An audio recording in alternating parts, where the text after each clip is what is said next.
आजकल दिल्ली जैसे महानगरों में एक प्रचलन बहुत तेजी से बढ़ा है, अप्रतिष्ठित प्रतिमा और घरों में विराजमान की जाने लगी है। घर में एक स्थान बना लेते हैं और उसको मंदिर का नाम देते हैं और कहते हैं कि ये मंदिर बना लिया। और उसका एक नुकसान जो ये हो रहा है कि आने वाली पीढ़ी वहीं पर जाती है, नमोकार मंत्र पढ़ा, हाथ जोड़े और कह जी हमारा मंदिर हो गया।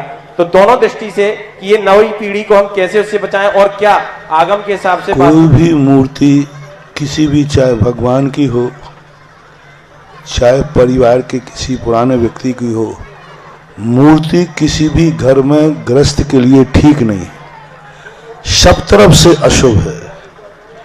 कुछ दिन चलेगा लेकिन बाद में वो इतना तुम्हारा विनाश कर देगा कि वहाँ मूर्ति के अलावा कुछ रहेगा ही नहीं। किसी भी प्रकार की मूर्ति मानव की, चाहे वो दादाजी की हो, चाहे पिताजी की हो, चाहे भगवान की हो, चाहे गुरु महाराज की हो, मूर्ति कभी भी घर के अंदर नहीं रखना चाहिए। फोटो अलग चीज है, फोटो रख सकते, फोटो में मूर्ति में अलग है। फोटो तो मूर्ति कभी भी नहीं रखना चाहिए। और अप्रतिष्ठित मूर्ति की वंदना करने से पुण्य का क्षय होता है, पुण्य बढ़ता नहीं है।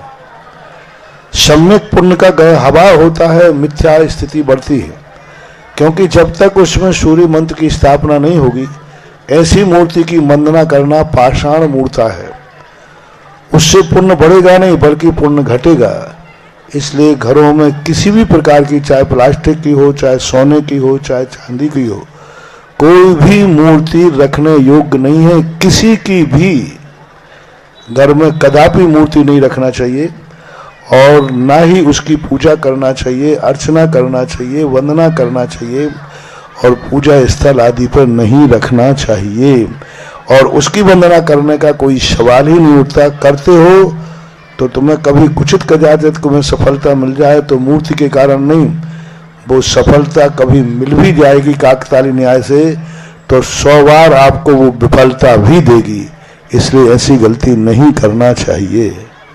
नुकसान बहुत बड़ा नुकसान है। मैं कह रहा हूँ धीरे धीरे करके घर के लोग ही नहीं बचेंगे, अकेली मूर्ति बचेगी, वंश को भी खत्म कर सकती है। प्रश्न मूर्तियां जो गृहस्थों के लिए ठीक नहीं है, मंदिर में ही होना चाहिए, वो भी प्रतिष्ठित।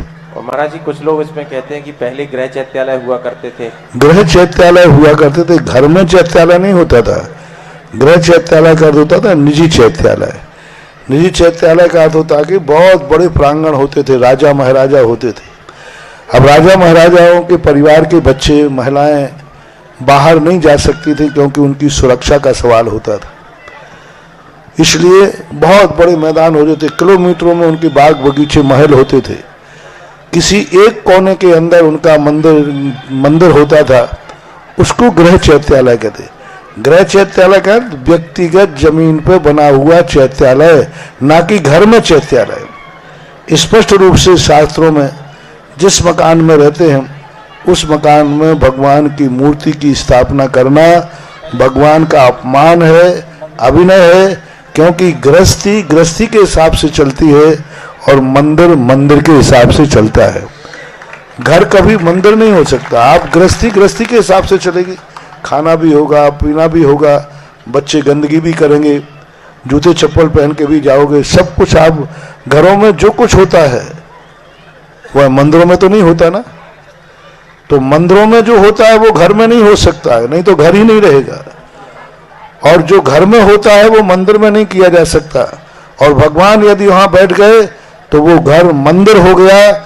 यदि आपने भगवान को बैठा लिया है तो घर में वही कार्य करिए जो मंदिर में किए जाते हैं, तब बात बनेगी। मंदिर में भोजन पानी नहीं करते आप, भोजन पानी उस घर में नहीं होगा। तो ये व्यवस्थाएं समझना चाहिए, विवेकपूर्ण व्यवस्थाएं हैं, ऐसा मानना चाहिए। कुछ एक समय पहले बीच में जब इस प्रकार के आताताइयों का राज्य था, उस समय जाकर के लोग बाहर मंदिर आदि में नहीं जा पाते थे, तो घरों में मूर्तियों की स्थापना करने का समय आया। एक समय ऐसा मुगलों का राज्य था जिस समय अब मंदिर आदि बनाना ठीक नहीं माना जाता था, उसको खंडित कर देते थे, नष्ट कर देते थे। तो फिर लोगों ने अपने दर्शन पूजन के लिए घरों में छोटी सी मूर्तियां रखना शुरू की थी। वो मजबूरी का समय था, आपातकाल का समय था, आज ऐसा समय नहीं है, ऐसा नहीं करना चाहिए। महाराज श्री, अभी लोगों के क्वेश्चन भी आए हैं कि ऐसी प्रतिमाएं अब रख ली है तो उनका क्या करना चाहिए आगे?